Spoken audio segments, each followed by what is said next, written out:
Mateus 5, versículo 48, o último versículo, né? Vou começar pelo fim. Portanto, sejam perfeitos, como é perfeito o Pai de vocês que está no céu. Uma ordem de Jesus simples, né? Sejam perfeitos. Que luta. Sejam perfeitos, e qual é o padrão aí? Como é perfeito o Pai. Então já viu que o padrão que Jesus espera da nossa espiritualidade, da nossa parte, da nossa área espiritual, é um padrão elevadíssimo. Você tem que ser igual ao Pai, não sei. A área que vamos falar hoje é a área da espiritualidade, que segundo a psicologia, a sociologia, é também uma das grandes áreas da vida humana. Então, quais são as 5 grandes áreas da vida humana? Área financeira, relacionamento pessoal, relacionamento intrapessoal, você com você mesmo, a área familiar e a área espiritual. Se alguma dessas áreas, segundo a ciência, estiver em desequilíbrio, ela vai afetar todas as outras. E, baseado nisso, a gente veio aqui trazendo os ensinamentos de Jesus para cada grande área da vida humana. Então, já falamos sobre o ensinamento de Jesus para a área financeira, para o relacionamento interpessoal, intrapessoal. Domingo passado falamos sobre a área familiar, e o bom é que agora está tudo gravado, né? Estão colocando lá, já estão até subindo os vídeos para o YouTube, uma edição ainda, claro, amadora, né? Mas dá para a gente resgatar lá o ensinamento. E agora vamos falar sobre o ensinamento de Jesus para a área espiritual. O que Jesus tem, o que Jesus diz a respeito da nossa vida espiritual. E peguei esse texto porque ele é muito impactante, né? Porque é o final do Sermão do Monte ali, Jesus resume tudo. A palavra portanto, já falei aqui, toda vez que aparecer na Bíblia, você deve estar atento, porque ela está concluindo, está fechando o pensamento. No caso aqui, está fechando uma boa parte do Sermão da Montanha, aquela pregação lá no monte, que alguém disse que foi o maior culto que já existiu nessa terra, com o maior pregador, com os maiores ensinamentos. E foi esse momento de Jesus lá no monte, onde ele começa a dizer quem é o cidadão do reino dos céus, quem vai morar com o Pai, quem se relaciona com o Pai, o que a gente deve fazer, o que a gente deve ser e como, pasmem agora, né? Como ser feliz. Coisas que as pessoas estão buscando aí, a sociedade está batendo cabeça aí atrás da felicidade. Gente que casa, descasa, vai para as drogas, vai para a bebida, vai para o sexo, vai para... tudo isso em nome da tal felicidade, né? Como diz aquele hino antigo, andei procurando essa tal felicidade em tudo quanto é canto, no botequim, no jogo, no sexo, na bebida, nas pessoas, e nunca achou. E Jesus diz aqui uma variedade de ensinamentos dizendo, você será muito feliz se fizer isso. Você será muito feliz se for assim. Se mudar essa percepção, se mudar o caráter, se mudar a sua personalidade, se mudar isso, ajustando em conformidade com o Pai. E no final ele diz, portanto, vocês precisam ser perfeitos, como o Pai é perfeito. Então eu queria trazer um contraponto, inclusive foi assunto de ontem lá no seminário também, da diferença entre religião e cristianismo, ou relacionamento com Deus. Estamos muito habituados e crescemos nessa cultura, né? Porque o Brasil é um país religioso, crescemos dentro de uma cultura religiosa. E ao se converter ao Evangelho, há quem diga que a primeira conversão das pessoas é para a religião. A denominação abraça a pessoa. Aí você aprende muita coisa de religião, da religião cristã evangélica, mas aprende pouco de Jesus, de relacionamento com o Pai. Isso cria alguns problemas e algumas sequelas. Isso cria problemas que eu percebo que mesmo a gente tentando aqui se desprender dessa religiosidade, pessoas que já estão há anos ainda estão presas à religiosidade lá quando começou a caminhar na fé. É como se tivesse impresso na alma delas e elas não conseguem mais se libertar daquilo. E aí a visão que tem de Deus, do Evangelho, da Bíblia, da igreja, da comunhão, ainda é a visão da religiosidade. É muito complicado isso. Por exemplo, tem o evangélico brasileiro tem a alma católica.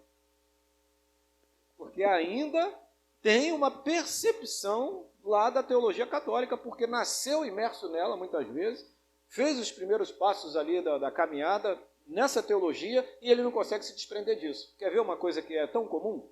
O batismo. Como a gente entende errado o batismo?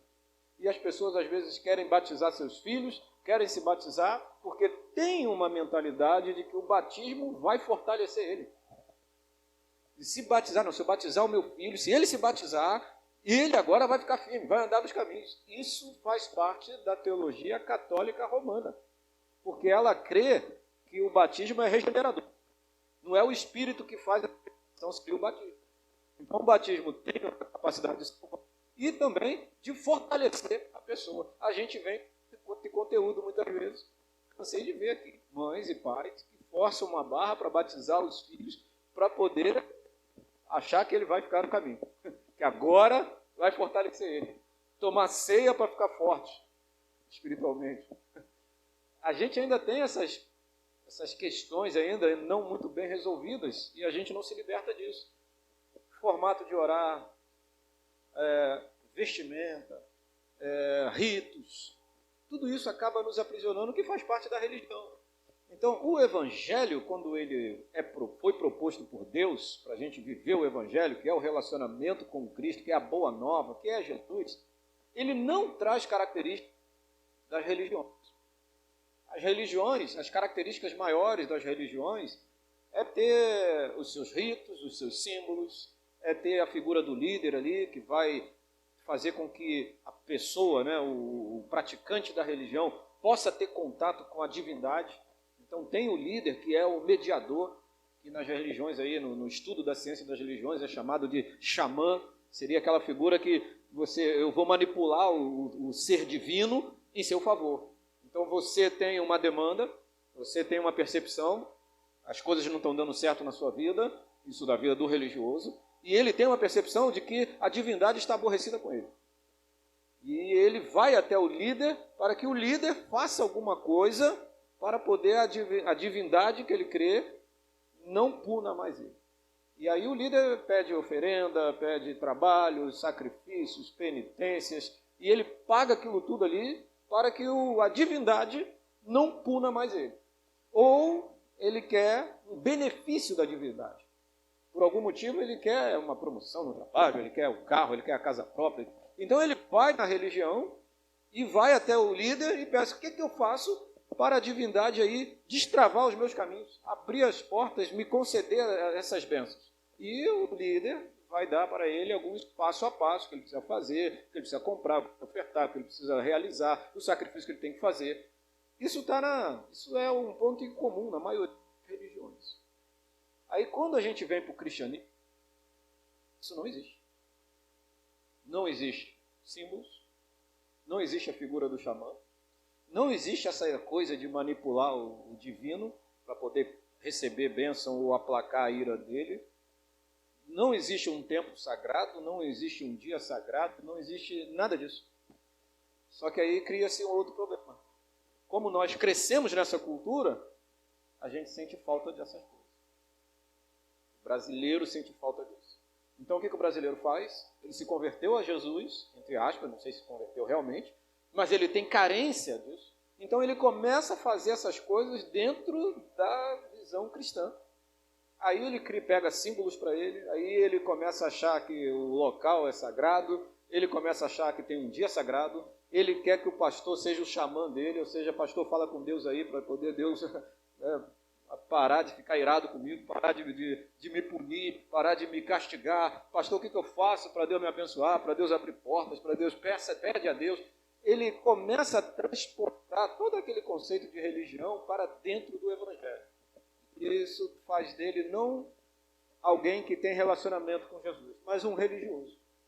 E como a gente encontra irmãos religiosos, aonde estão mais preocupados com a forma do que com o conteúdo. Estão mais preocupados com a maneira de fazer as coisas do que com a essência.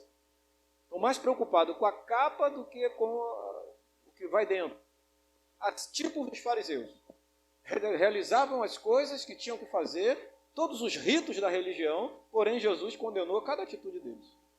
Por quê? Porque o coração não era puro diante de Deus. Não era sincero diante de Deus. Então nós precisamos fazer o que tem que ser feito, e o coração tem que estar puro e a intenção tem que ser pura. Mas, por exemplo, temos símbolos no cristianismo? Temos símbolos no cristianismo? Fala, gente. Jesus deixou algum símbolo para a gente? Não deixou nada, né? Mas a gente tem carência. Não é? Aí, como ele não tem nada de símbolo, de objetos, para que façam parte do nosso culto, aí a gente tem carência, a gente bota aí o candelabro, a arca da aliança, a estrela de Davi, o shofar, mas nada disso faz relacionamento com Jesus. Só que a gente insiste, a gente gosta dos pontos de contato. De onde vem isso? A gente gosta do copo com água, da unção com óleo, que a gente confunde na forma bíblica, né? E aí o óleo passou a ter um poder específico, o óleo passou a ser o óleo ungido. Se você botar na internet lá, óleo ungido, coloca lá para você ver. Tem frasquinhos até por R$1.000, que é a especiaria de Israel. Olha o nível que vai chegando no negócio. Aonde está isso? Aonde isso entra na nossa relação com Jesus? Não tem. Só que a gente tem uma carência. O brasileiro, particularmente, é carente dessas coisas. A gente gosta de coisas, de objetos, a gente é místico. Quer ver um povo místico? Somos nós. Gosta do transcendente. Eu até brinquei ontem lá no seminário. Eu posso estar falando aqui do sacrifício de Jesus na cruz do Calvário, do sangue derramado e de todas as implicações que aconteceram ali na cruz. Tipo, naquele momento estávamos sendo justificados, estávamos tendo acesso ao Pai, coisas profundas, teológicas e complexas na Bíblia toda, né? Eu posso estar explicando isso muitas vezes num culto, numa igreja, e os irmãos às vezes podem estar até dormindo, cochilando. Agora, se eu falar, eu estou vendo um anjo ali na porta, aí a igreja... Quem já viveu isso aí? Teve uma vez que eu fui no culto, na época que a Cris era da igreja, estava namorando ela, então eu fui lá no culto. O rapaz viu tanto anjo. Eu saí de lá com a sensação de que eu era um ateu. Eu não vejo nada. Ele falava que viu um anjo voando para lá. E agora voou um para lá. E voou outro para cá. Eu falei, caramba, cara. Eu estou no céu e não estou vendo nada, né? E a igreja entra no frenesi, por quê? Nós somos um povo místico. A gente gosta disso. A gente deseja isso. Só que no nosso relacionamento com Jesus há necessidade disso. Isso acontece, pode acontecer em um momento ou outro na nossa vida? Pode, porque os anjos existem, porque Deus pode ter algum propósito nisso aí, mas isso não necessariamente vai fazer parte do nosso relacionamento com Ele. E muitos têm essa carência. Por quê? Porque isso é visto em outras religiões e a gente quer transportar de lá para cá. Mas a proposta de Deus para nós é o relacionamento com o Pai, é o quarto em secreto. No quarto em secreto, a gente foge desse momento, porque ali não tem máscara, ali não tem performance. Não adianta você impostar a voz, querer falar bonito. Ali a nossa alma está nua diante de Deus, nosso espírito. E por isso, muitas vezes, a gente foge daquele momento. Queríamos os microfones, os momentos da igreja, porque a gente cria um personagem e traz impacto para as pessoas, e às vezes as pessoas olham e dizem, nossa, como é que o irmão está num óleo, né? Está na unção, pegou a senha, né? Agora, a gente às vezes deseja essas coisas, por quê? Porque ali parece que alguém está reforçando, né, a minha espiritualidade. Mas a proposta de Jesus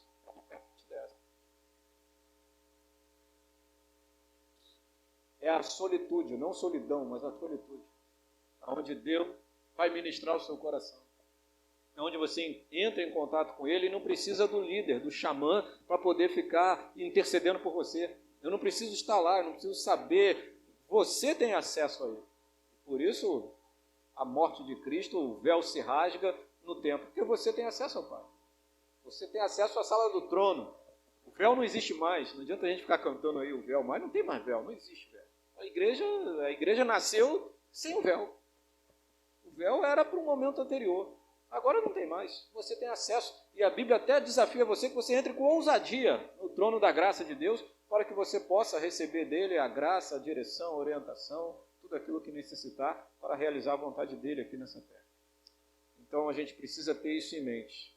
Quem somos nós? Religiosos ou discípulos? Porque às vezes a gente se pega, e a gente tem que fazer um exercício quase que diário, porque às vezes a gente se pega sendo mais religioso do que um discípulo de Jesus. A gente se preocupa mais com a forma, com o jeito, com a maneira, com os objetos, com aquilo que é secundário, do que com o relacionamento com Jesus. E às vezes a gente transporta para o outro, para o grupo, para a igreja, e a gente reforça esse comportamento. É desafiador, mas a gente precisa mudar essas questões. Eu queria, então, voltar no início do capítulo 5, porque Jesus, lá no versículo 3, ele começa dizendo como deve ser a nossa comunhão com o Pai, né? No versículo 3, e a ordem desses ensinamentos, Mateus 5, a ordem desses ensinamentos, elas não estão aí por acaso, não é sorte, né? Então, o primeiro que Jesus cita aí, ele tem uma importância fundamental. Se você não tiver esse primeiro, os outros você não consegue realizar. Não vai conseguir nem ir para o céu, se isso não for uma realidade na sua vida. Bem-aventurados os pobres em espírito, porque deles é o reino dos céus. Quem não for pobre em espírito, não está no reino dos céus. Então ele já começa dizendo, se você não tiver e for pobre de espírito, não há nem falar em céu com você, relacionamento com Deus, nada.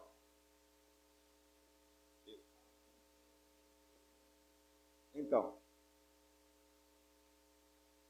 a gente vai entrar exatamente nessa questão. Durante muitos anos, alguns teólogos acharam que estava aqui em jogo a questão de ser pobre financeiramente. E aí se pregaram muito a miséria, a pobreza. E é curioso ter esse tipo de pensamento, porque imagina, você ajudar um pobre e você estaria tirando dele a possibilidade de ir para o reino dos céus, porque se ele é pobre e você está ajudando ele e ele deixa de ser pobre, você botou ele no inferno, se isso fosse a realidade, né? Então, obviamente, é isso. Não é o fato de ser rico ou pobre das questões deste mundo, mas sim ter essa consciência e viver isso, né? De que você é inteiramente dependente de Deus. E parece ser simplório isso. Mas o que a gente observa no nosso dia a dia é que isso não é uma realidade na vida de muitos. Quando a gente fala que você tem que ser dependente de Deus, parece que virou até um clichê. Todo mundo concorda. Todo mundo está certo. Claro, lógico, óbvio. Mas na prática, às vezes o que a gente faz não é isso.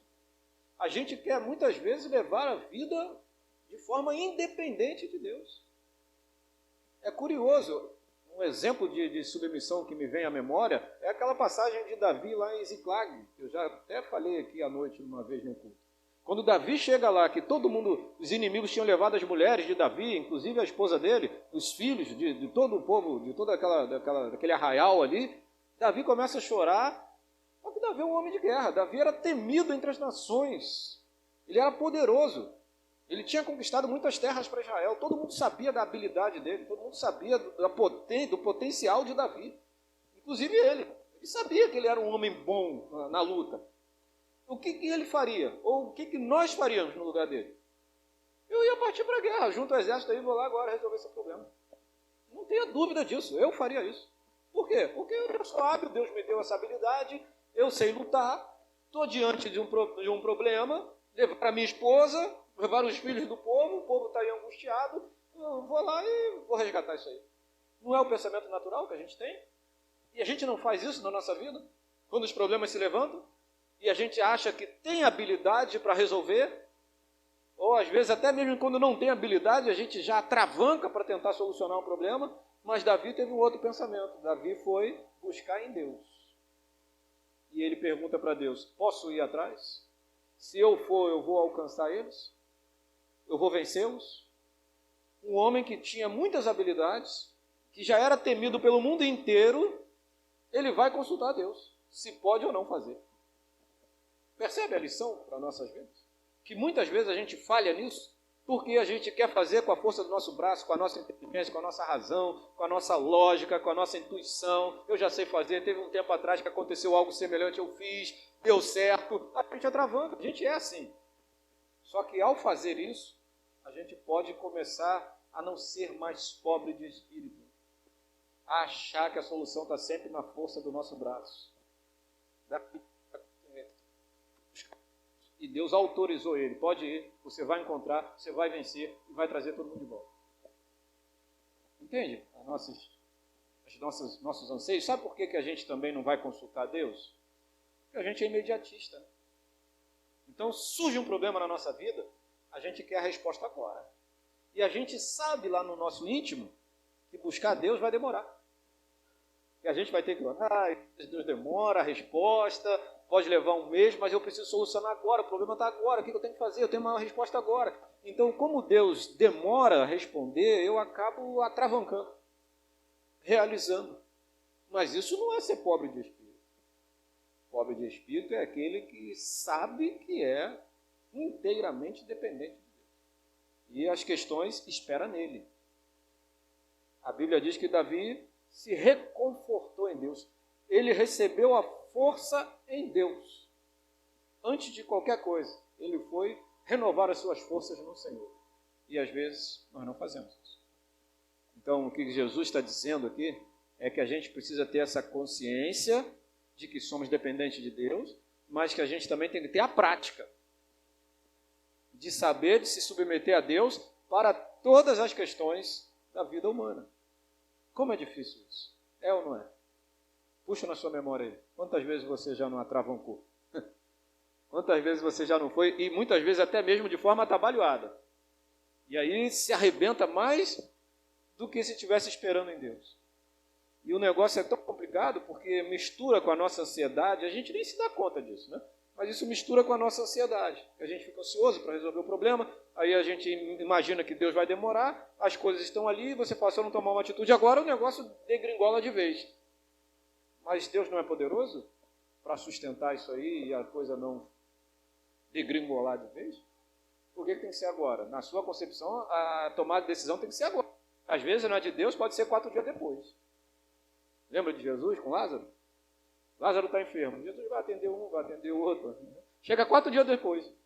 Agora não tem mais jeito. As palavras foram essas. Agora não tem mais jeito. Se eu tivesse chegado antes, o que é isso para Deus? Então, é uma questão de fé e ter esse espírito quebrantado diante de Deus, sabendo que Ele é poderoso e é melhor esperar a ação dEle. Eu estou dizendo aqui que pode demorar, que na maioria das vezes demora, mas Deus também tem respostas imediatas. A gente sabe disso. Tem coisas que a gente conversa aqui de manhã e à tarde a resposta está aí. Tem coisas que a gente ora num dia, numa hora, e a resposta vem de forma imediata. Deus tem a maneira dele de agir, ele sabe o momento certo. O problema é a gente confiar nisso, é a gente crer dessa forma. Então, se você quer ser feliz, como o texto diz aí, bem-aventurados, né? Essa expressão bem-aventurados é muito feliz os pobres de espírito. Aqueles que cultivam em si uma humildade, uma sujeição, uma submissão a Deus. Eles herdarão o reino dos céus. Aquele que tem o espírito altivo, a soberba vai tomando conta, que ele age de forma independente, como se ateu fosse, esse está longe do reino. É isso que Jesus está dizendo. Por quê? Porque um dos maiores pecados é esse. É o pecado da autonomia, da independência, de que eu não preciso de Deus, de que eu vou ser igual a Deus. Eu tomo as minhas atitudes e eu não estou preocupado se Deus está mandando ou não está mandando. Às vezes o que ofusca e atrapalha essa relação nossa com Deus é as circunstâncias da vida. A vida às vezes vai nos levando, né, para circunstâncias cada vez mais complexas, difíceis, contextos de vida difícil de viver. Às vezes a gente se depara com enfermidade, com problemas graves na área financeira, emocional, e a gente fica embaraçado nisso. E a gente não sabe muito bem como sair. Aí o que a gente faz? Vai tomando atitudes cada vez mais humanas, racionais, lógicas. Por quê? Porque a gente como é que eu vou fazer a obra de Deus? O pastor está falando que tem que fazer a obra de Deus. Mas olha a minha vida. Como é que eu faço? Estou com um enfermo, estou com um problema financeiro, eu estou com uma crise pessoal, eu estou com angústia, eu estou com ansiedade, eu mesmo estou doente. Como fazer a obra? Eu não tenho a solução para você, não. Quem tem? Deus. O que cabe a nós? O quarto secreto. Aliás, não é o quarto que é secreto. É você entrar no quarto e orar em secreto. É esse momento, né? É ali que as coisas vão se discernir. É ali que as respostas virão. É ali que a solução vai chegar. Que a diretriz virá. Que a ordem vai chegar. E você vai sair dali confiante, convicto do que precisa fazer. Agora, enquanto confiar na sua intuição, na sua lógica, na sua humanidade, a gente vai tomar cada vez mais atitudes erradas, decisões erradas, escolhas erradas, vamos ficar embaraçados nessa vida, não vamos conseguir ver solução, saída. Deus é perito para nos dar saídas. Não vem sobre vós tentação sobre-humana, fiel é Deus, que dá o escape. O problema é que às vezes o escape está na nossa frente, a gente não consegue mais enxergar. Por quê? Porque o contexto de vida nos cega. As circunstâncias, elas vão ofuscando, e a saída às vezes está pertinho, mas a gente não consegue ver. Por quê? Está com a mente turbada, está com as emoções turbadas, e as coisas se confundem. Lembra que falamos aqui, no domingo à noite eu falei sobre isso, o Elias fugiu de Jezabel, andou a noite, o dia inteiro, mudou de cidade. Depois, quando ele estava cansado, ele chanta e diz: Senhor, basta, tira a minha vida. Ora, se ele quisesse morrer, por que não ficou lá? Encarou Jezabel. Não é? Já que eu quero morrer mesmo, vou ficar aqui, vou dar uma de doido, vou partir para dentro do exército que ela vai mandar. Para mim não me importa mais viver. Mas percebe como fica confuso? Na hora, como as circunstâncias da vida, e isso traz uma confusão na mente, que fica ilógico. É o Jonas, porque ficou angustiado pela missão que recebeu de Deus, tentou fugir de Deus. Você pode, você consegue fugir de Deus?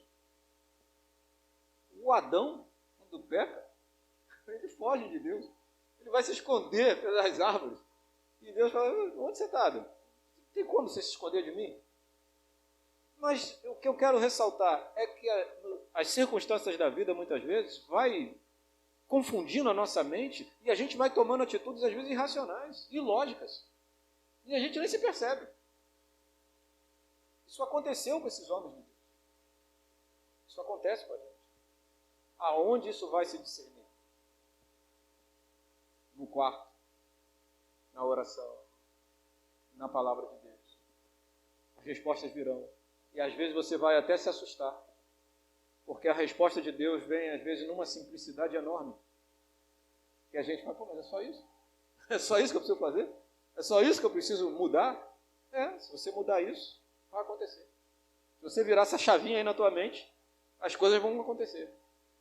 Aí muitos, às vezes, se confundem, né? Porque por ser tão óbvio a resposta, por ser tão simples, a gente não acredita e diz: não, isso é coisa da minha cabeça. Não, isso aí não é possível. Não, o pastor está falando aí que é só fazer isso? Não. O meu problema é muito complexo. Eu lembro do testemunho do pastor Mardiel Santana, que é lá da terra do presbítero Fernando da Gina, senador Camarão. A esposa dele teve câncer no cérebro. Alguém já ouviu esse testemunho? Ela teve que passar por 16 operações no cérebro. Oi? Mardiel Santana. Né? O testemunho dele? Acho que era 16 operações no cérebro, de um tumor. Desenganado pelo médico. Até as pessoas que ajudavam ele entravam na prova junto. Alguém prestou o carro para ele, o carro pegou fogo. Aí ficou agora com a dívida com o carro. Até alguém ia ajudar entrava na prova também. E no ápice desse sofrimento aí, Deus mandou ele fazer seminário de teologia. Agora eu te pergunto, tem lógica o negócio dele? E ele pensando: cara, minha esposa no UTI teve que montar uma UTI em casa. para poder trazer ela, a dificuldade, não tinha mais solução, e Deus mandando ele fazer seminário. Como é que você vai fazer seminário num contexto desse? Mas Deus tem os caminhos dele. E às vezes a resposta, e é tão interessante isso com Deus, porque a resposta e a solução, muitas vezes, não vem no teu esforço, né? Deus vai mostrar, não, é comigo, meu irmão. Você vai fazer isso aqui, tem a ver para solucionar o seu problema aqui. Porque o seu problema aqui, quem vai solucionar sou eu. Não é você, não é a força do seu braço. Para resumir, Deus restaurou a saúde dela, né? E ela participou da formatura dele no seminário. Um milagre assim, fenomenal. Eu lembro de Gideão. Você lembra quantas pessoas Gideão selecionou ali para ir para lutar lá contra os midianitas, se não me engano? Porque você sabe, Israel estava sofrendo uma opressão, a colheita de Israel, os midianitas vinham e levavam tudo. O negócio estava complicado. Clamaram a Deus e Deus mandou, não, prepara o povo aí e vai guerrear. Aí Gideão chamou, convocou o povo. Quantas pessoas apareceram? 32 mil pessoas. Quando Deus olhou aquilo, disse, é muita gente. É muita gente para poder dar a vitória para você. Avisa os covardes que voltam. E voltou nos 20 mil. Deus ainda olhou e disse, é muita coisa. É muita coisa. Pede o povo para beber água lá e você vai selecionar de acordo com a forma que ele bebe água. Resultado da história, quantos ficaram? Sabe, em termos de percentual, quanto é isso? Você tem 32 mil, você tem 100%. 32 mil. Menos de 1%. 0,9%. Foi com esses que Deus escolheu para dar a vitória. Para ficar bem claro que não é a força do seu braço, é o poder de Deus. E às vezes a gente quer fazer as coisas da força do nosso braço. Por isso que muitas vezes Deus nos confunde e diz, deixa esse negócio aí, vai lá estudar a Bíblia, vai. Eu vou fazer isso aí. Porque senão amanhã depois, quando acontecer o milagre, vai dizer que foi você. Você vai trazer para si a glória, e não é sua, é de Deus. Se vai os 32 mil ia sair regozijando. Está vendo como a gente é forte? É só a gente se unir. Não precisa muito de Deus, não. É só a gente se unir aqui que a gente vai lá e conquista. A gente é hábil nesse negócio. E aí Deus mostra que não é a força do homem, é dele. Então, muitas vezes, nós estamos lutando e Deus está resistindo. Por quê? Porque é didático. E a gente precisa entender que tem que entregar esse negócio na mão de Deus. É Ele quem vai fazer. O que cabe a nós? Obedecer o comando dele. Mas como discernir isso? No quarto, na oração, no estudo reflexivo da palavra dele. A Bíblia diz que a própria palavra de Deus é apta para discernir os nossos pensamentos. Ela entra até a nossa divisão da alma e do espírito. Olha, quem é que vai discernir isso aí? Coisas que a gente não consegue discernir, porque você está diante do problema e diz, como vai ser agora? Não tem saída, não tem solução, não tem jeito. A Bíblia diz que a palavra de Deus, ela tem saídas, respostas. O problema é que nós negligenciamos muitas vezes. Queremos agir com a nossa lógica. Então, quem é o morador? Quem vai ser aquele que vai habitar o reino dos céus? Quem é aquele que tem relacionamento com o Pai? Como ser perfeito igual ao Pai? Primeiro passo de tudo é ser pobre de espírito. Reconhecer a sua pequenez diante de Deus. Quando Pedro teve aquela convicção de que estava pronto, Jesus disse, você está longe de estar pronto. Ao invés disso, você vai me negar. Uma coisa assim absurda, né? Na cabeça de Pedro, como assim te negar? Está doido, nada, eu estou pronto para morrer contigo. Mas olha o que estava ainda no coração de Pedro. Ainda faltava ele ser pobre de espírito. O que Pedro poderia ter dito? Que o Senhor me dê forças para eu não te negar, porque se deixar, a minha natureza humana vai te negar. A nossa natureza humana vai se afastar de Deus. Ele precisa nos sustentar, é Ele que nos sustenta. Nós precisamos dele para adorar Ele. Precisamos dele para continuar no caminho dele. Precisamos dele para realizar a obra dele. Precisamos dele para amá-lo. Se ele virar e retirar essa sustentação, o que sobra é um coração, uma natureza caída, um coração que nos engana e que vai nos afastar cada vez mais de Deus. Precisamos dele para todas as coisas. ter essa consciência e viver essa consciência é um dos maiores desafios que nós temos. Por quê? Porque o teu coração o tempo inteiro quer te enganar. A tua mente o tempo inteiro quer te enganar. O teu ego quer dizer para você que você é hábil nesse negócio, você sabe fazer. E aí a gente chega a absurdos como a igreja de Laodiceia. Né? Qual é o absurdo da igreja de Laodiceia? Quem lembra aí lá da carta do Apocalipse? O absurdo da igreja de Laodiceia é que eles estavam adorando a Jesus com Jesus do lado de fora. Como é que pode isso? Eis que estou à porta e bato. Se alguém abrir, vou entrar e vou cear com ele. Esse é o absurdo. Já estavam cultuando a Deus sem Deus. É o que o pastor disse para mim ontem, né? Eu estou querendo desistir, por quê? Porque eu vejo um povo que quer viver o cristianismo sem Cristo. Que quer viver o evangelho sem Cristo. A gente consegue essas coisas bizarras de deixar Jesus do lado de fora. De entrar aqui, e se você perguntasse a qualquer crente lá de Laodiceia, o que você vai fazer hoje? Hoje eu vou adorar Jesus. E Jesus está dizendo, mas eu estou do lado de fora, eu nem entrei ainda, eu não consigo entrar, vocês não deixam eu entrar. Percebe a nossa mazelas? Esse é o ser humano, esses somos nós. Eu não estou aqui descendo o cajado lá na igreja de Laodiceia, mas eu estou aqui nos identificando, que se não for essa pobreza de espírito, a gente faz coisas piores. A gente faz coisas piores. Coisas do tipo Judas Iscariotes, vender Deus, arrumar um dinheirinho.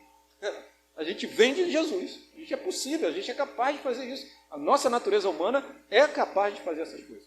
De vender Deus para ganhar um lucrozinho aí. Uma coisa satisfazer momentaneamente nosso coração. Nós somos desses. Para que isso não aconteça, devemos ser pobres de espírito. O Senhor sabe, o Senhor nos sustenta. Tudo que fazemos, por isso que Paulo diz, nele existimos, nele nos movemos.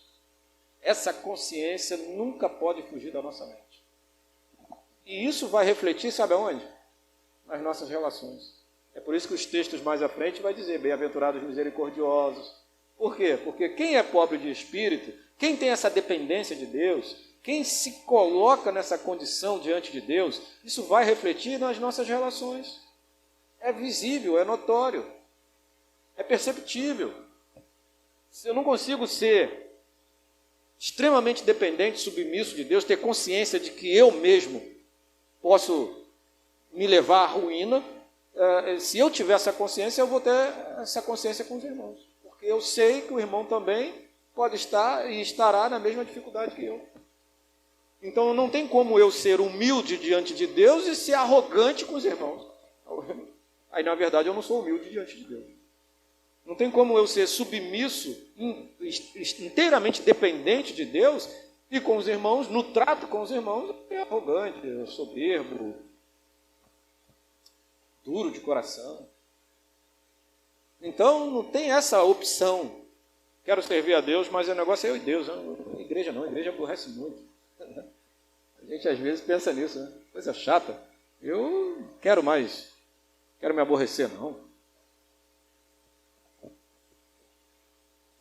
Pensa assim, em algum momento da vida? Já passou isso na nossa cabeça? Vou achar, quer ver a moda agora no Brasil? Procurar uma igreja grande. Vou ficar ali quietinho, vou assistir uma boa palavra e tal. Eu não tenho nada contra igreja grande, até porque amanhã também a gente pode se tornar uma igreja grande. A gente, obviamente, não tem nada contra. Eu tenho contra quem pensa dessa forma.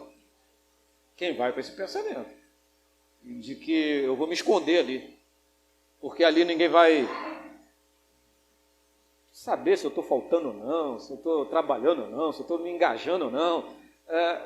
Na verdade, ele não quer comunhão. Ele quer frequentar o culto, ele quer ter um relacionamento com Deus individual. Eu vou ali, adoro a Deus e vou para casa. Mas eu não quero me envolver com as pessoas.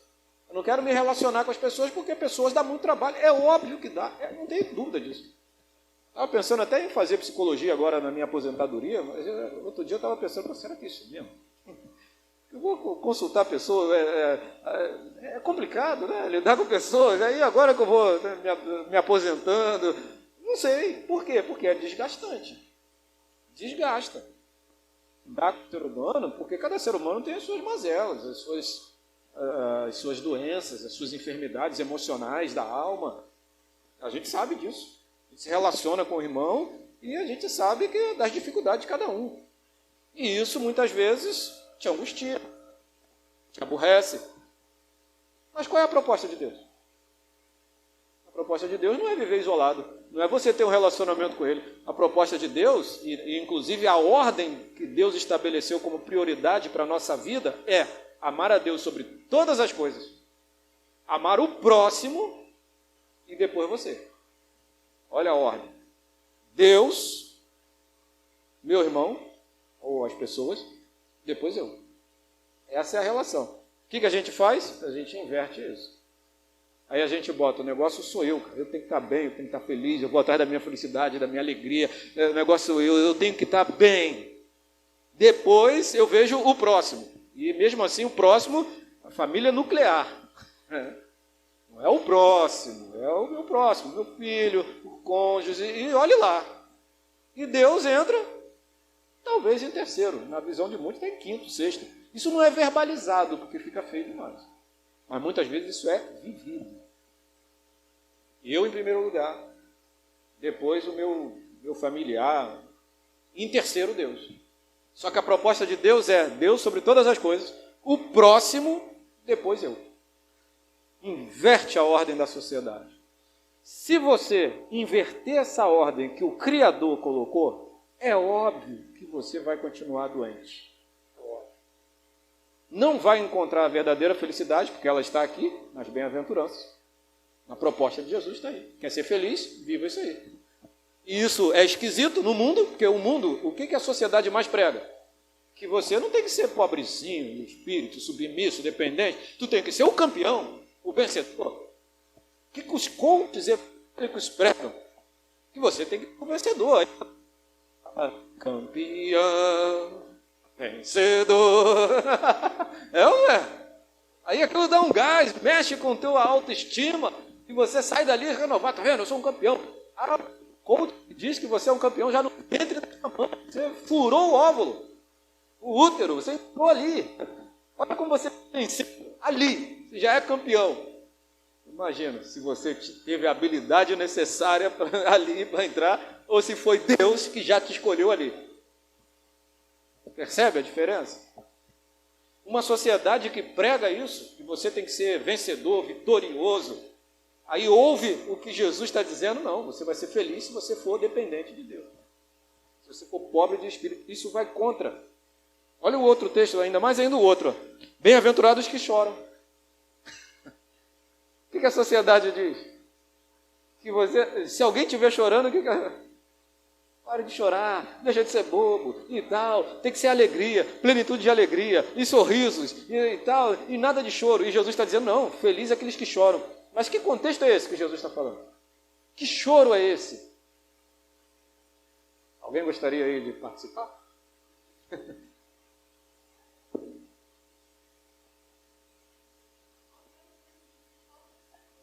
Que choram aos pés de Jesus? Qual seria o motivo desse choro?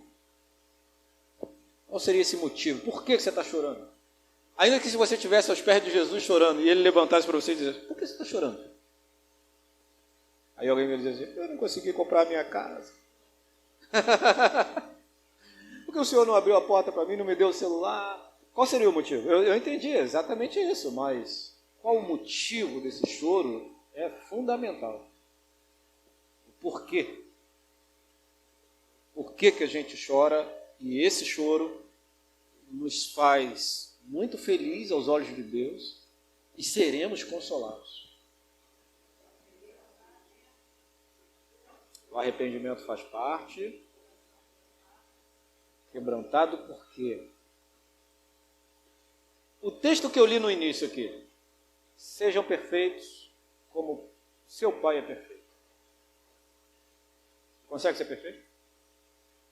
Vai conseguir algum dia nessa terra aqui? Então o que Jesus está dizendo? Uma coisa absurda para a gente. Mas é Jesus quem falou. É uma ordem dele. Portanto, sejam, está dando ordem. Sejam perfeitos, como o Pai é perfeito. E você não consegue ser perfeito. Mas Jesus mandou. E aí? Aí você acorda de manhã, está lá no seu dia, sobe um pensamento pecaminoso, você muitas vezes alimenta aquele pensamento pecaminoso, daqui a pouco o Espírito vem e revela o teu pensamento para você mesmo. Coisa absurda você está pensando. Às vezes vem um pensamento e você deseja a morte de alguém. E daqui a pouco cai a ficha e diz, cara, como é que eu pude? Como é que eu pude pensar num negócio desse? Desejar um negócio desse? Daqui a pouco o tempo passa e você pensa mal do pastor. E aí Deus vem e diz, como é que você pode? Aí você pensa mal do irmão. Isso tudo no espaço de 24 horas. Aí você comete um pecado, aí você comete o outro. Aí chega no final do dia, que o pecado cansa. O pecado drena tuas energias, te abate. Às vezes a gente não tem consciência disso, mas muitas das nossas dores é devido ao pecado que ainda está presente em nossa vida. Aí você diz assim, no final de um dia em que pecou várias vezes, no seu pensamento, no seu coração, muitas vezes até nas atitudes, aí você chega no final do dia, vai ler a palavra, estou angustiado, Aí você abre a palavra no texto que lemos, Mateus 5,48, sejam perfeitos, o vosso Pai é perfeito. O que pode acontecer com você nessa hora? Pode vir um choro, né? Eu não consigo ser perfeito. Eu não consigo. Eu não consigo superar isso. Eu tento o tempo inteiro, mas todo dia o pecado sobe à minha mente, domina o meu coração. Eu quero o tempo inteiro agradar a Deus, agradar ao Cristo que morreu por mim na cruz, mas toda hora o pecado vem e eu cometo, eu escorrego, eu pratico. Eu não estou dizendo que você está numa condição pecaminosa, mas que todo dia nós pecamos. E quando a gente vai se deparar, quando a gente entra no quarto e vai orar em secreto, tudo isso vem à nossa mente. A fala de Jesus. Eu poderia abrir qualquer outro texto aqui, eu poderia abrir o momento da crucificação de Jesus, Jesus dizendo, Pai, perdoa, a gente não sabe o que faz. E isso pode quebrantar seu coração e trazer as tuas lágrimas, o choro do desejo de ser igual a Jesus e que não consegue. Bem-aventurado se você é um desses que chora, porque um dia será consolado. Ele limpará dos seus olhos toda lágrima. Um dia nós seremos como Ele é. Nós seremos transformados e seremos participantes da natureza divina. Essas são as promessas de Deus.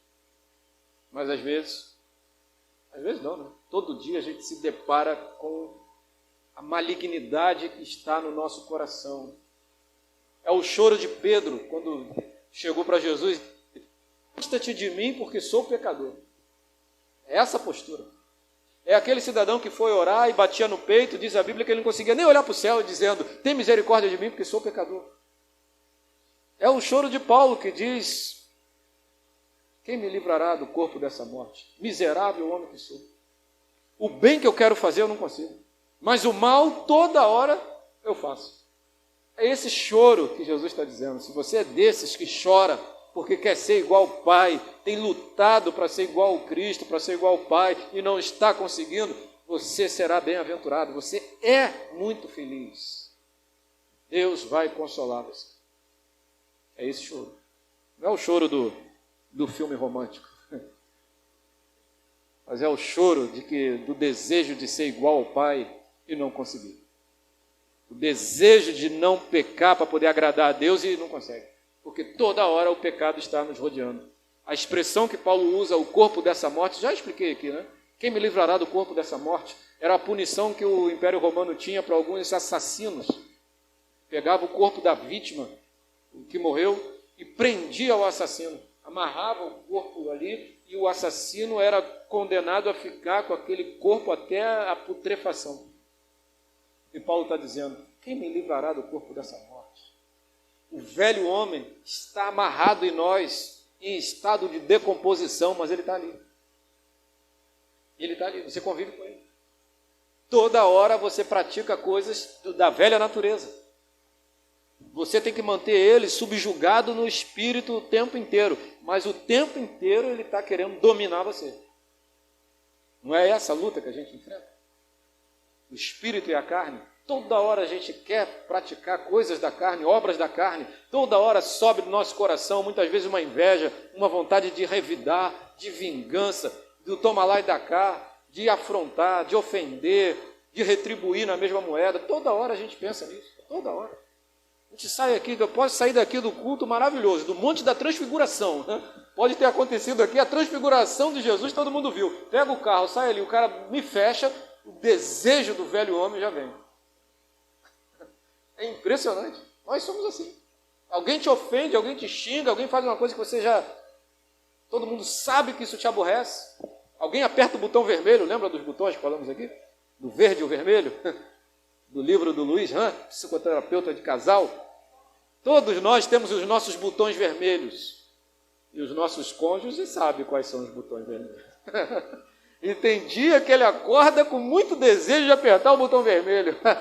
E aperta, tem gente que aperta e segura, né? Fica ali, e você angustiado, é o seu botão vermelho. Então, para o casal, ele até orienta, né? Não aperte o botão vermelho e aperte o botão verde. Né? E a gente descobriu aqui que no caso da pastora Janaína, um cajuzinho aciona o botão verde. O pastor falou assim, eu comprei um cajuzinho para ela, nossa, ficou feliz a semana inteira. O botão verde. Aperta o botão verde. Né? Então tem dias que as pessoas, e o demônio sabe qual é o seu botão vermelho, né? O demônio sabe. Ele sabe. Ele vai usar pessoas para apertar esse botão vermelho. Vai. Muitas vezes até o crente, desavisado, distraído. Aí você sai aqui feliz da vida, Deus falou com você, nossa, estou feliz, estou alegre, hoje eu estou diferente. Aí tu senta ali para almoçar, alguém vem e aperta o botão. Alguém aperta. Por quê? Algum distraído, alguém com uma natureza que não está muito, né, muito firme, vai ali, aperta o botão vermelho, a tua alegria se esvai. Você já levanta aborrecido, você já fica mal-humorado, você já fica angustiado. A vontade que tem é de pagar na mesma moeda. É de revidar. Nessas horas você vai ter que fugir para ser igual, perfeito, igual ao Pai. Aí você revida, chega em casa, vai chorar. Porque o Espírito vai te incomodar, você vai chorar. Senhor, mais uma vez eu pequei contra ti, contra o irmão, porque não segurei, porque permiti que o botão vermelho fosse acionado, porque não fugi. Enfim, essa é a nossa luta diária. Bem lembrado, você que tem chorado, porque tem lutado para ser igual ao Pai, e Ele sabe quem é que tem lutado, né?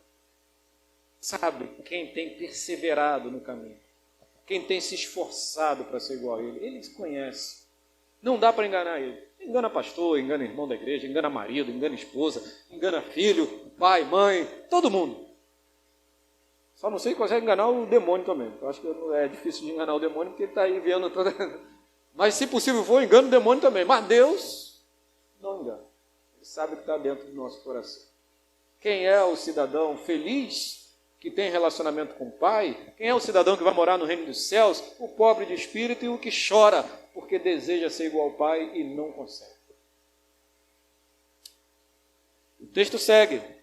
Bem-aventurados os mansos.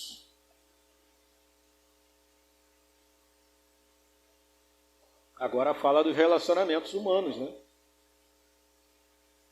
Vai falar do nosso convívio. Então você é alguém dependente de Deus, você é alguém que chora porque não consegue ser igual a Deus. Consequência disso tudo, você acaba sendo uma pessoa que se relaciona, mansa, pacífica, amorosa, receptiva, hospitaleira.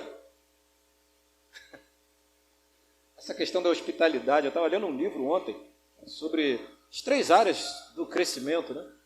As 3 áreas espirituais que a gente tem que estar atento para o crescimento, que é a área nossa, né? A gente com a gente mesmo, a gente com as pessoas e a gente com Deus. E o escritor falou da questão, quando chegou na parte das pessoas, as nossas relações, ele falou a respeito da hospitalidade e citou 3 exemplos bíblicos de pessoas que foram extremamente abençoadas porque foram receptivas, hospitaleiras. Ele citou o exemplo de Abraão, que recebeu a visita de 3 homens. Ele tratou aqueles 3 homens com tanto carinho, com tanta atenção. Ele fez um lanche, ele deu água, ele foi fazer comida, ele cozinhou lá um cozido, eles fizeram a refeição e depois eles anunciaram que Abraão ia ter um filho. Foram extremamente abençoados com a receptividade. E muitos teólogos dizem que não eram simples anjos que apareceram ali. Era o próprio Deus, porque falava na primeira pessoa. Seria uma manifestação do Cristo pré-encarnado. Aí é uma questão mais teológica. Enfim, não eram seres humanos normais, naturais. Mas Abraão estava recebendo uma visitação de Deus através de pessoas. E ele recepcionou muito bem isso. Depois você vê a viúva de Elias, que também recebe Elias, pega a última comida que tem, faz para o profeta e recebe a provisão para a vida inteira. A gente nunca olhou por esse prisma, né? Mas o fato dela dar a única coisa que ela tinha, de receber bem o profeta, o homem de Deus, ela recebe a provisão para a vida inteira. E depois ele lembrou dos 2 discípulos a caminho de Emaús, que aparece Jesus no meio deles, e quando eles chegam em casa, eles constrangem a Jesus, sem saber que era Jesus, ele constrange aquele homem a entrar e cear com eles, a comer com eles. E quando Jesus parte o pão, eles reconhecem que era o Salvador. Qual foi a bênção que eles receberam? Cearam com o Mestre ressurreto. Eu acho que não tem bênção maior do que essa, né? Você ter vivido naquele momento, você ter conversado com Jesus ressurreto, do Cristo aparecer para você e gastar esse tempo, né, caminhando com você, ensinando você e comer com você.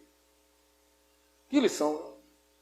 E aí eu fiquei com a sensação de que preciso ser mais hospitaleiro, mais receptivo. Mais do que receber alguém em casa, é receber no coração. É acolher no coração. É mais do que receber em casa e fazer um café.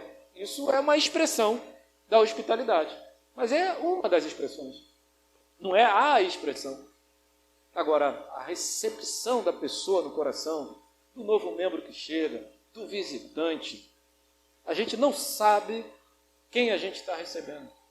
E a Bíblia ordena isso, ser hospitaleiro, porque muitos hospedaram anjos em casa. Que a gente tenha essa consciência de receber as pessoas no nosso coração com amor, com cuidado, com temor. Não porque está interessado em receber uma bênção como esses homens, porque Deus conhece o coração, mas simplesmente porque é o certo a fazer. E eu fico pensando, quantas bênçãos já não perdemos, né? Porque não recebemos pessoas. Quantas bênçãos Deus podia ter enviado através de pessoas e a gente fechou as portas. Porque não recebemos no coração, porque a pessoa pensa diferente, que a pessoa é chata, que a pessoa é isso, é aquilo, não vou gastar meu tempo, não quero me envolver, não quero me aborrecer. Quantas bênçãos, e Deus faz isso porque Ele prima pela comunhão. Há estudiosos que dizem que o Salmo 133, né? Quão bom e quão suave que os irmãos vivem em união. Estudiosos veem ali uma bênção especial de Deus para a comunhão. É algo que só acontece quando a comunhão está acontecendo nos padrões de Deus. Então, às vezes, o que eu percebo é que a gente perde muito de Deus quando a gente não pratica essa comunhão, essa receptividade com as pessoas. Ao invés disso, a gente fica olhando para o defeito de um, do outro, desmerecer um, desmerecer o outro. É claro que teremos defeitos. É claro, óbvio. Olhar para você olhar para mim, a gente vai ver uma montoeira de defeitos. Mas quem disse que a gente está aqui para ficar enxergando defeito um do outro? Quem não tem? Então, o que cabe a gente? Ter comunhão uns com os outros. Isso não significa ser tolerante com o pecado, ser conivente com o pecado. Não é isso, são coisas distintas. Mas eu preciso receber o meu irmão no coração, amá-lo, servi-lo, ser misericordioso, ser manso para com ele. Como esse texto você fala muito nos dias de hoje, né? Que hoje a gente uma vez o irmão até pregou aqui, a gente é beligerante, né? A gente está sempre ali já na última nota para explodir. A gente parece que está uma panela de pressão sem válvula, tá a ponto de explodir. Às vezes a gente chega nas nossas relações, nas nossas convivências, e a gente está sempre ali angustiado, como diz aí, estressado, a ponto de... E até as crianças, né? Se você observar bem, até as crianças. Às vezes a gente vai brincar com a criança, a gente toma um... Até se assusta, meu Deus. As crianças estão pilhadas. Aliás, tem um índice que está crescendo muito no Brasil, é a depressão em crianças. E os sintomas dela são diferentes, né, do adulto. A gente tem que ter tem que observar isso com as crianças, com os filhos. E eu sempre falo aqui, qualquer mudança drástica de comportamento tem que ser observado com mais calma. Aí o que a gente faz? Dá um celular para ela, bota aí desenho, bota joguinho, deixa a criança lá no canto, depois a gente vai se assustar com um diagnóstico, né, uma doença dessa que é terrível. Porque quando você entra no estágio de depressão, aí já não é simples de tratar, não. Enquanto está ali começando uma ansiedade, um sintoma de ansiedade, é relativamente mais fácil. Agora, quando chega na depressão, aí é muito complicado. Aí uma intervenção de remédio, de medicação pesada, aí pode ficar sequelas, é muito complexo isso. Então a gente precisa ter esse cuidado. Mas nós...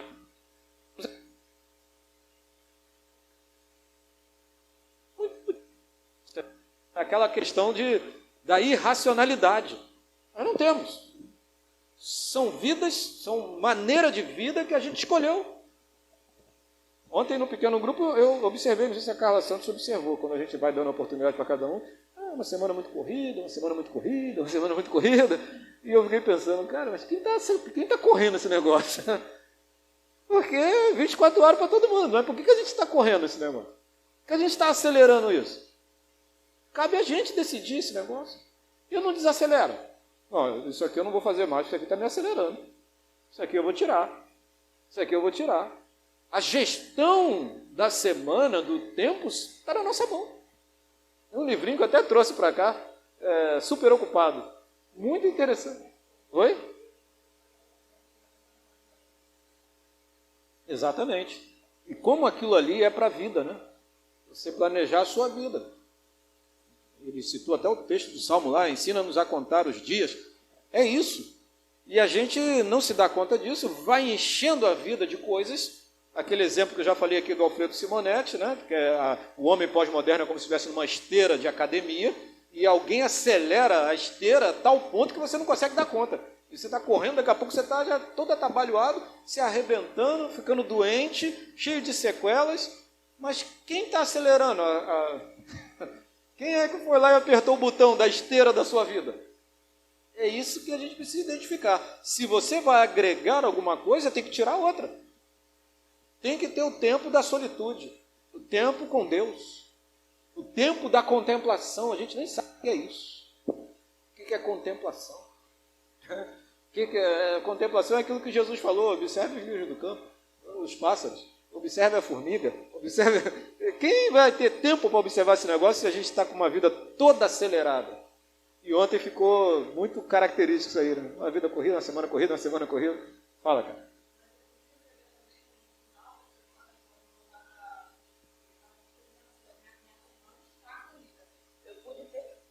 Eu pude perceber que a gente também potencializa essa questão na nossa mente. Às vezes não está nem tão corrido, mas a gente coloca na nossa mente que está corrido, a gente acredita, desculpa, né? aí a gente começa a acreditar que está corrido, mas se a gente parava um momento para planejar ou para pensar se realmente aquilo ali vai sufocar, né, deixar a gente sufocado, não é nem aquilo tudo que a gente estava já na nossa ansiedade potencializando na nossa mente. Aí você chega, de repente, vamos dizer, na quinta-feira, na sexta-feira, assim, caramba, mas por que eu fiquei a semana inteira, eu consegui concluir tudo que eu deveria ter concluído, hoje eu estou aqui, estou conseguindo contemplar, olhar da minha janela ali os passarinhos e tal, estou conseguindo ficar, mas eu fiquei quase 4, 5 dias correndo na atividade, minha mente não parava, não conseguia dormir. E por quê? Porque às vezes a nossa própria mente ela potencializa isso. Não é nem que a gente tem tantos afazeres. Tem outros que têm, sim, muitos afazeres. Mas a gente às vezes potencializa isso demais na nossa mente. Sim, e aí acaba virando até uma certa desculpa para não fazer outras coisas. Por quê? Porque eu estou com a vida, a semana muito corrida. Por que você não fez isso? Ah, porque está muito corrido. Ué, mas é você que está correndo esse negócio. Eu estava vendo uma palestra de um neurocientista sobre mudança de hábito. Eu gosto desse negócio de neurociência, gosto desse negócio de cérebro, estudar como funciona isso, eu acho bacana demais. E uma das dicas dele, e baseado em pesquisas e tudo mais, né, que para você ter uma mudança de qualidade de vida, ele fala, ao acordar, abra a janela. Cara, não é possível que esse negócio tão simples pode mudar. Ele falou, como isso muda? Você contemplar ali por alguns momentos a luz do dia. O teu cérebro precisa disso para ativar ali os processos químicos e tal. Coisas simples que a gente não sabe mais fazer. Quem é hoje que abre a janela e fica ali, um segundinho? Você já acorda já no limite, já correndo. O outro médico, eu aprendi com o meu chefe, que ele estava... A gente vai chegando a certa idade e começa a dar dor em tudo quanto é lugar, né? Você sabe disso. Você acorda já com dor. As costas, braço e tal. Aí eu estava me queixando com ele a respeito disso. Acorda toda hora com a dor nas costas. Eu fui no médico, e o médico falou que ao acordar a gente precisa fazer alongamento. Você tem que fazer um alongamento mínimo ali. As costas, braço, perna, para começar o dia. Ó, aí você já bota, contemplar a janela. Fazer alongamento. Aí vem a nutricionista e diz, vai mudar radicalmente a sua vida se você beber um copo cheio de água de manhã. Beber água de manhã. Aí vem o pastor e diz, você precisa orar de manhã, agradecer a Deus, orar de manhã. Vê se dá. Mas quem é que planeja a sua vida? Quem faz a gestão desse negócio? Se não está dando, acorda mais cedo. É assim que eu faço. Por exemplo, hoje, eu não precisei dar carona para a irmã. Então eu posso subir um pouquinho mais tarde. Mas aí se alguém pede carona, eu tenho que sair meia hora mais cedo. Aí eu programo, eu vou ajustando de acordo com a necessidade. Se isso é importante, e estudos comprovam, por que não fazer? Eu vou ter uma qualidade de vida melhor. Eu faço a gestão desse negócio. Vai pegar, exatamente. Aí é a gestão.